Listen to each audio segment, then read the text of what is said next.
Hello दोस्तों, आपका new study zone में स्वागत है। आज हम लोग फिजिक्स का चैप्टर नंबर 2 मैकेनिक्स पढ़ेंगे। ठीक है। ऊर्जा, एनर्जी। एनर्जी किसे कहते हैं? किसी वस्तु द्वारा कार्य करने की क्षमता को ऊर्जा कहते हैं। ठीक है। सिंपल सा पूछ बोले तो कार्य करने की क्षमता को ऊर्जा कहते हैं। ठीक है। ऊर्जा हमारी दो प्रकार की होती है, गतिज ऊर्जा और स्थितिज ऊर्जा। गतिज ऊर्जा को इंग्लिश में काइनेटिक एनर्जी बोलते हैं। इसका मतलब है किसी वस्तु की गति के कारण उसमें जो कार्य करने की क्षमता होती है उसे गतिज ऊर्जा कहते हैं। वस्तु की गति के कारण जो कार्य करने की क्षमता है उसे ही गतिज ऊर्जा कहते हैं। ठीक है। दूसरा है स्थितिज ऊर्जा। इंग्लिश में इसे पोटेंशियल एनर्जी बोलते हैं। इसका मतलब है किसी वस्तु की स्थिति के कारण कार्य करने की क्षमता को स्थितिज ऊर्जा कहते हैं। ठीक है। वस्तु की स्थिति के कारण जो कार्य करने की क्षमता है उसे पोटेंशियल एनर्जी कहते हैं। पोटेंशियल एनर्जी को यू से डिनोट करते हैं। फॉर्मूला इसका होता है U बराबर mgh। m हमारा मास है, g हमारी ग्रेविटी है और h हमारी हाइट है। ठीक है।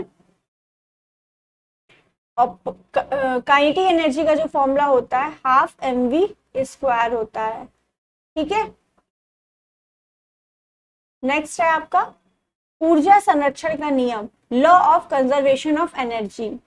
ऊर्जा संरक्षण का नियम कहता है कि ऊर्जा ना तो उत्पन्न की जा सकती है और ना ही नष्ट की जा सकती है। इसे सिर्फ और सिर्फ एक रूप से दूसरे रूप में परिवर्तित किया जा सकता है या रूपांतरित किया जा सकता है। ठीक है। तो इनका कहने का मतलब ये है कि ऊर्जा हमारी जो है कभी भी उत्पन्न नहीं होती है और ना ही नष्ट कर सकते हैं उसे, सिर्फ उसका एक रूप से दूसरे रूप में परिवर्तन होता है। ठीक है। उसके बाद आते हैं कैपलर के नियम, कैपलर्स लॉ। इनका फर्स्ट लॉ जो था वो कहता है सभी ग्रह सूर्य के चारों ओर एक दीर्घ वृत्ताकार कक्षा में परिक्रमा करते हैं तथा कक्षाओं के एक फोकस पर सूर्य स्थित होता है। ठीक है। तो ये हमारा एक दीर्घ वृत्ताकार है। ठीक। इसके बीच में हमारा ये फोकस होती है। ठीक है। ये फोकस है आपकी।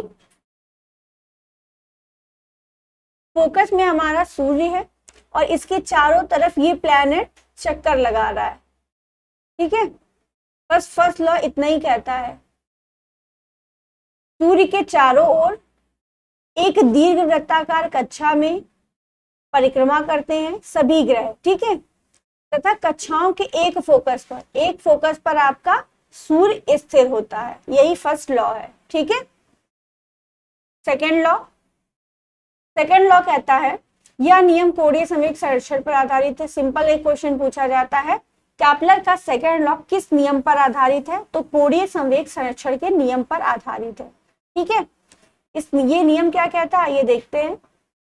किसी भी ग्रह को सूर्य से मिलाने वाली काल्पनिक रेखा समान समय में समान क्षेत्रफल तय करती है।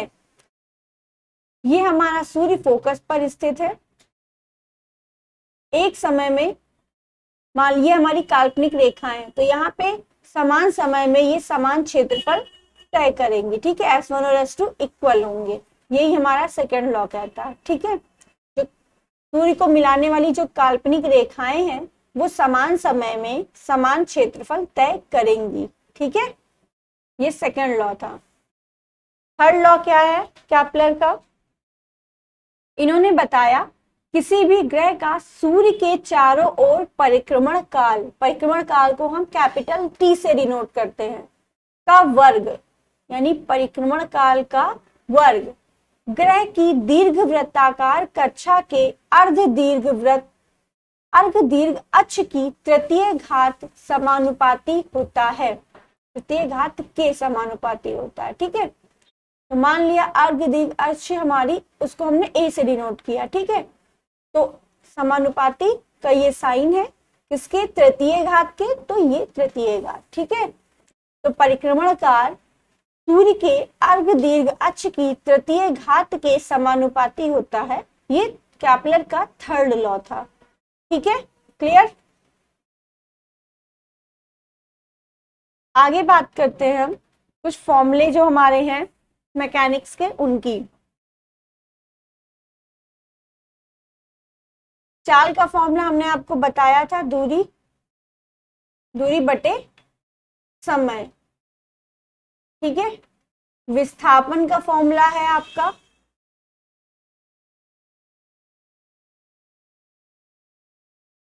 वेग का फॉर्मूला है विस्थापन बटे समय। ठीक है, इनकी यूनिट्स की बात हम पहले कर चुके हैं। ठीक है, उसके बाद आता है आपका त्वरण। त्वरण का फॉर्मूला है वेग में परिवर्तन बटे समय। वेग में परिवर्तन बटे समय। ठीक, v minus u by t, और त्वरण को हम a से डिनोट करते हैं। ठीक है, चाल को s से डिनोट करते हैं। ठीक, v हमारा क्या है, अंतिम वेग है, अंतिम वेग। u हमारा क्या है, प्रारंभिक वेग, इनिशियल प्रारंभिक वेग। और t हमारा समय है। ठीक है, समय अंतराल, इन दोनों के बीच जो समय अंतराल है वो हमारा t है। ठीक है,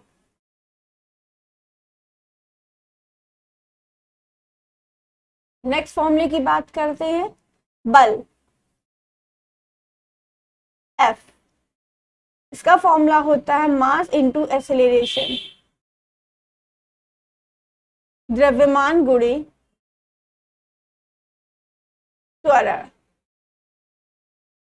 ए से डिनोट करते हैं m इंटू ए। ठीक है, नेक्स्ट फॉर्मूला आता है संवेग।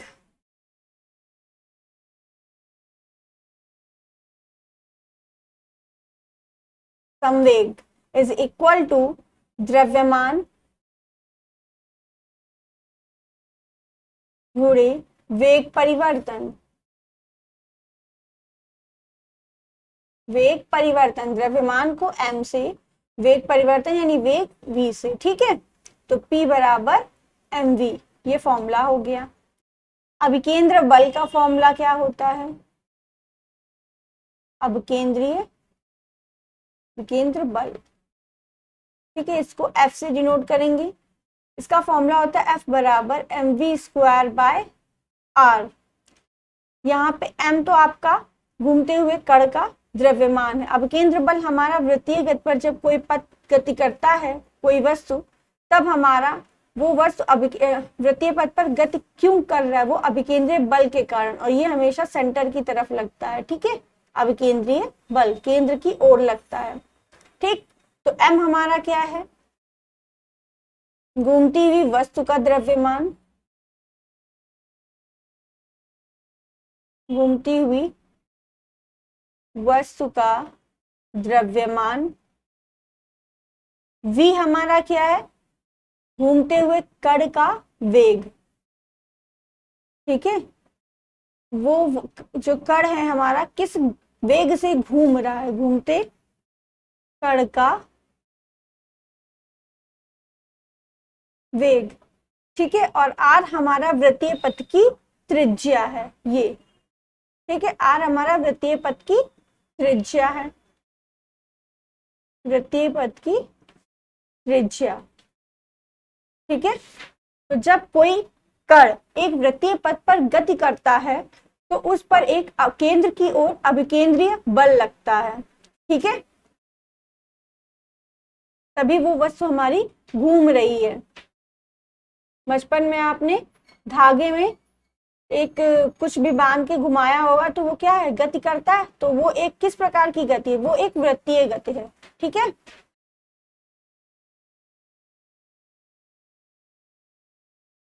आगे बात करते हैं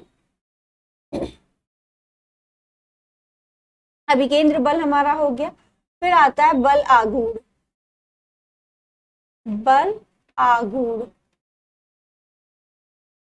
बल आघूर्ण को हम टाउ से डिनोट करते हैं, इसे टाउ ऐसे बनता है, इसे टाउ बोलते हैं, ठीक है। इसका फॉर्मूला होता है बल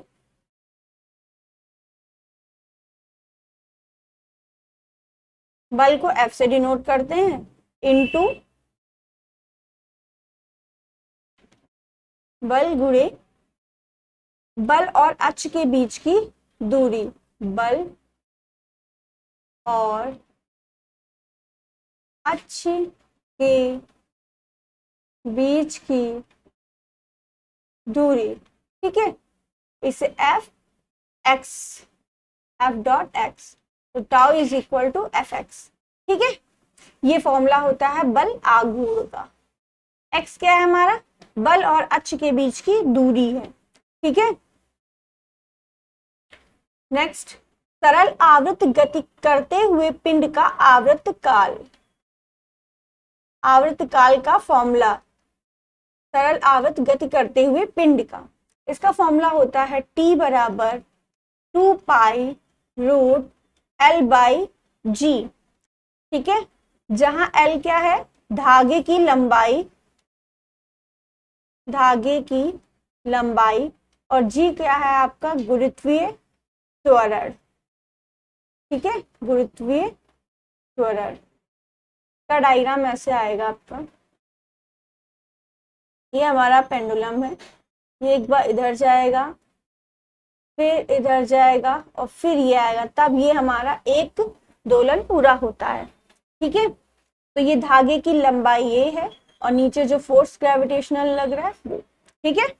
2 पाई तो हमारा कांस्टेंट है। आगे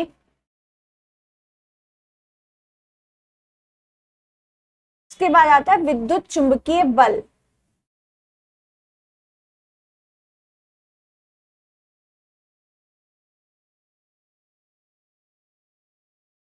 यहाँ पे फॉर्मूले सारे बता रहे हैं हम, ठीक है। विद्युत चुंबकीय बल का फॉर्मूला, विद्युत चुंबकीय बल का फॉर्मूला क्या होता है, इसे Fm से डिनोट करेंगे, is equal to 1/4 pi mu, 1/4 pi mu I2 by r square, ठीक है। चुंबकीय विद्युत चुंबकीय बल के लिए I क्या है, दोनों ध्रुवों की प्रबलता, R क्या है, ध्रुवों के बीच की दूरी, और म्यू क्या है, ध्रुवों के बीच माध्यम की पारगम्यता, ठीक है। उसके बाद आता है आपका स्थिर वैद्युत बल, स्थिर वैद्युत बल, इसे Fe से डिनोट करेंगे, ये मैग्नेटिक फील्ड के लिए होता है इसलिए M, ये इलेक्ट्रिक फील्ड के लिए है इसलिए Fe, ठीक है। इसका फॉर्मूला होता है 1/4 pi epsilon naught Q1 Q2 by r square. Q1 क्या है हमारा आवेश है, Q2 भी हमारा आवेश है, R हमारी बीच की डिस्टेंस है, ये हमारा Q1 है, ये हमारा Q2 है, ये हमारी R है, ठीक है। 1/4 पाई एप्सिलॉन नॉट हमारा कांस्टेंट है, और इसकी वैल्यू होती है 9 × 10 की पावर 9, ठीक है। क्लियर। एप्सिलॉन नॉट को माध्यम की वैद्युतशीलता बोलते हैं, ठीक है। एप्सिलॉन नॉट हमारा माध्यम की वैद्युतशीलता,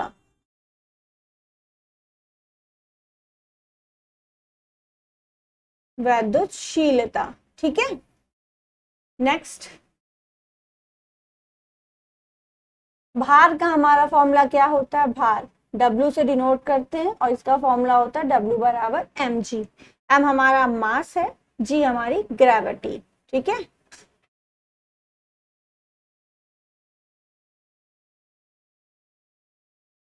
उसके बाद आता है आपका आवेग। आवेग का फॉर्मूला होता है, इसे I से डिनोट करते हैं पहली बात, और इसका फॉर्मूला होता है फोर्स इंटू डेल्टा टी, यानी फोर्स को हम बल कहते हैं और डेल्टा टी हमारा समय अंतराल है, ठीक है। उसके बाद आता है आपका कोणीय संवेग। कोणीय संवेग, इसका फॉर्मूला है दूरी गुणे संवेग, ठीक। कोणीय संवेग को हम जे से डिनोट करते हैं, J is equal to R, दूरी को R से, संवेग को P से, तो J बराबर RP आपका कोणीय संवेग का फॉर्मूला हो जाता है, ठीक है। दोनों के बीच क्रॉस रहता है, J is equal to R cross P। फिर आता है आपका सीमांत घर्षण बल।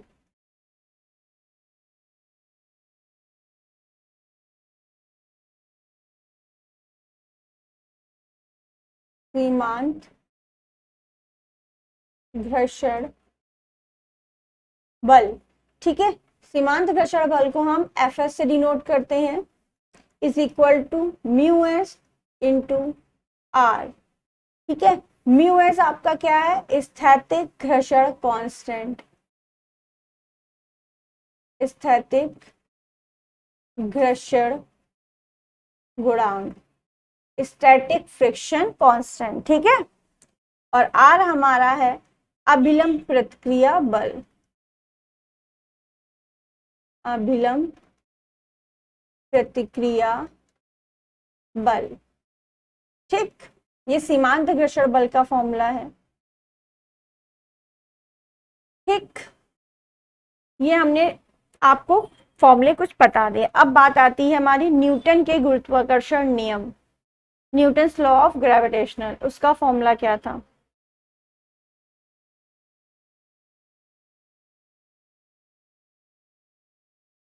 न्यूटन का गुरुत्वाकर्षण का नियम, ठीक। इन्होंने फॉर्मूला दिया था F बराबर G m1 m2 bye r square. m1 m2 क्या है, मास है, r हमारा जो आपकी डिस्टेंस थी, रेडियस थी, ठीक है। g हमारा ग्रेविटेशनल कांस्टेंट है, f हमारा फोर्स है। और ग्रेविटेशनल कांस्टेंट की वैल्यू क्या होती है, 6.67 इंटू 10 की पावर -11 न्यूटन मीटर स्क्वायर पर केजी स्क्वायर, ये आपकी कैपिटल जी की वैल्यू होती है, ठीक है। उसके बाद पूछा जाता है capital G, relation between capital G and small G, capital G और स्मॉल जी में रिलेशन क्या है, ठीक है। Relation between capital G and small जी,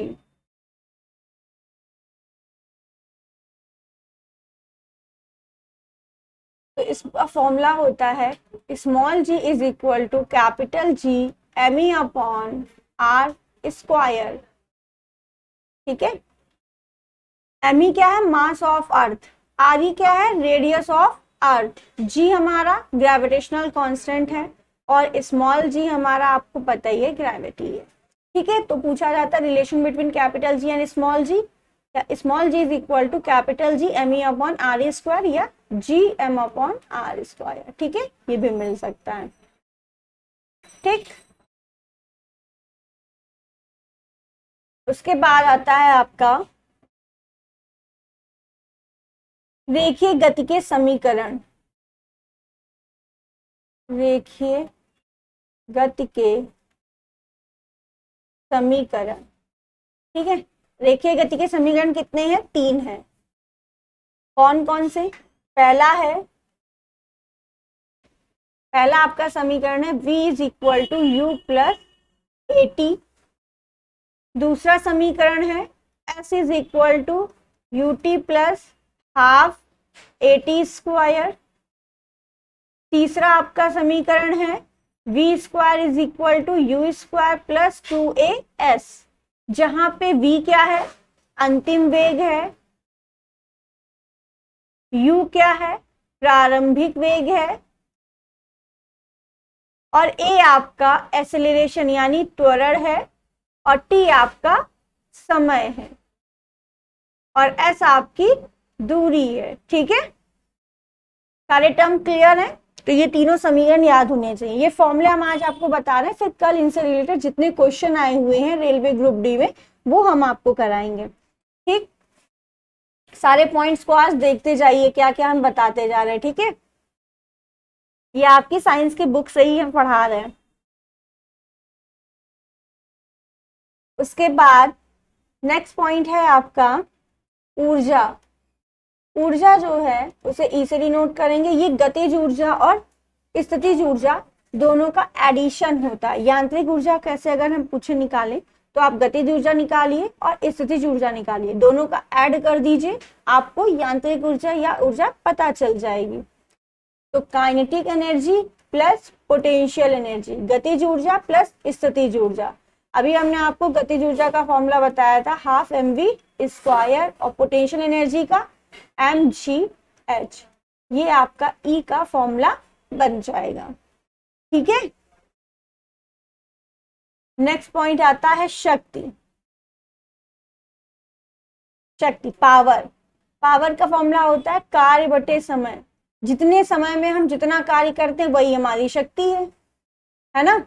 अगर हम 1 घंटे में पूरा काम 60 वॉट काम कर रहे हैं, ठीक है, तो हम कह सकते हैं कि हमारे की शक्ति उसकी कितनी है बता सकते हैं, है ना। जैसे कि एक व्यक्ति है, ठीक है, तो वो मान लो 60 काम 1 घंटे में कर रहा है, और कोई एक व्यक्ति है वो 80 काम 1 घंटे में कर रहा है, तो हम किसकी शक्ति को ज्यादा कहेंगे?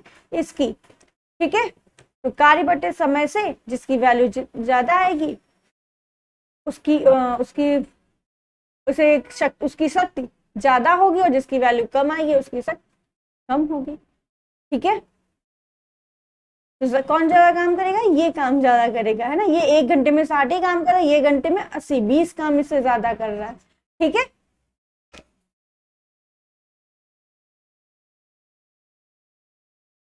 नेक्स्ट आगे बात करते हैं। शक्ति हो गई हमारी। उसके बाद हमारा है गतिज ऊर्जा और संवेग में संबंध। इससे रिलेटेड न्यूमेरिकल आता है। गतिज ऊर्जा और संवेग में संबंध। संवेग में संबंध। ठीक, अभी हमने गतिज ऊर्जा का फॉर्मूला क्या बताया? Half mv²। ठीक है, kinetic energy is equal to, और आपको संवेग का फॉर्मूला पता होगा, P बराबर mv बताया था हमने। ठीक, तो यहाँ mv² है। अगर हम ऊपर m से और m से मल्टीप्लाई और डिवाइड कर दें तो हमारा क्या बन जाएगा? Half m² v² upon m, और mv हमारा होता है, और m² v² को क्या लिख सकते हैं? हाफ mv का होल स्क्वायर अपॉन m, है ना। और इसको लिख सकते हैं हाफ p² अपॉन m, है ना। तो फॉर्मूला क्या बन जाएगा आपका? Kinetic energy is equal to p² upon 2m। ये आपका रिलेशन हो गया गतिज ऊर्जा और संवेग में। इसी से रिलेटेड न्यूमेरिकल पूछा जाता है, और डायरेक्ट 1 नंबर में यही ऑप्शन देके पूछ लेता है ना, कि गतिज ऊर्जा और संवेग में संबंध बताइए। तो ऑप्शन आपको दिए होंगे, उसमें से ये ऑप्शन आपका सही होगा। ठीक है, नेक्स्ट बात करते हैं कार्य की। ठीक है, कार्य का फॉर्मूला क्या होता है?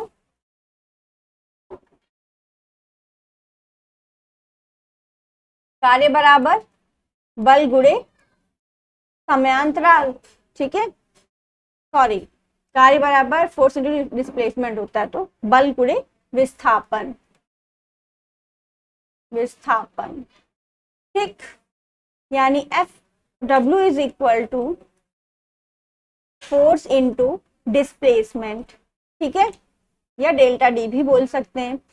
एक और बात, ये जब क्रॉस प्रोडक्ट हटता है तो F बराबर, इसके बीच में फिलहाल क्रॉस नहीं होता है, डॉट होता है, एफ डॉट डी, ठीक है, ये नहीं होगा।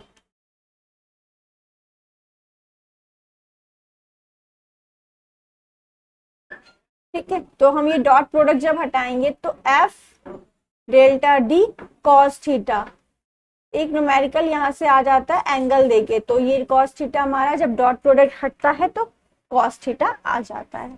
ठीक है, आपको सिर्फ इतना फॉर्मूला याद रखना है, W बराबर F delta D cos theta. ठीक है, नेक्स्ट आता है आवृत्ति। आवृत्ति का हमने आपको मात्रक बताया था, हर्ट्ज होता है ना, पूछा जाता है। आवृत्ति को एन से डिनोट करते हैं, स्मॉल एन से।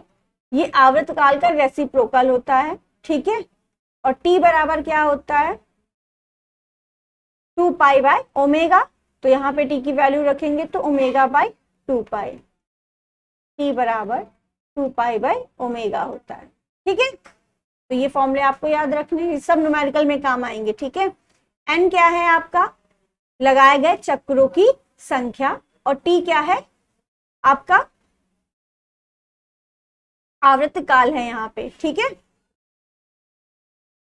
सॉरी, एन हमारी आवृत्ति है।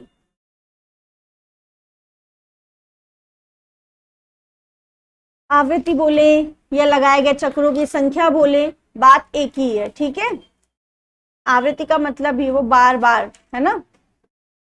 तो यहां से ओमेगा हमारा क्या है, कोणीय वेग है, कोणीय वेग। तो यहां से हम कोणीय वेग का अगर फॉर्मूला निकालना चाहें तो क्या निकल सकता है, omega is equal to 2 pi n by T.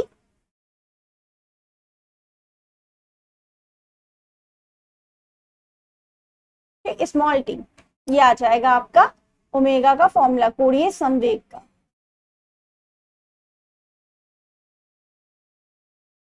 कोणीय संवेग का फॉर्मूला ओमेगा बराबर 2 पाई एन बाय टी। ठीक, टी हमारा यहाँ पे समय है, एन हमारा लगाए गए चक्रों की संख्या है, लगाए गए चक्रों की संख्या। क्लियर, उसके बाद आता है आपका रेखीय वेग। रेखीय वेग इसे हम v से डिनोट करते हैं, v बराबर होता है r ओमेगा। ठीक, ओमेगा हमारा कोणीय वेग है, बता चुके हैं, r हमारी रेडियस है। उसके बाद आता है घनत्व। वीडियो अच्छी लग रही है तो लाइक कर दीजिए और शेयर करिए, सब्सक्राइब करिए। ठीक है, घनत्व को d से डिनोट करते हैं, इसका फॉर्मूला होता है मास अपॉन वॉल्यूम। मास को हम द्रव्यमान बोलते हैं और वॉल्यूम को आयतन। ठीक है, आयतन। तो ये हमारे आपके जितने फॉर्मूले इंपॉर्टेंट थे इस वीडियो में, जितने न्यूमेरिकल करवाएंगे उसके सारे हमने आपको आज फॉर्मूले बताए हैं और थ्योरी बताई है। ठीक है, कैपलर नियम क्या होता है, संवेग सर्षण का नियम क्या है, ऊर्जा क्या है, गतिज ऊर्जा क्या है। ठीक है, इसके आगे हम आपसे कल बात करेंगे।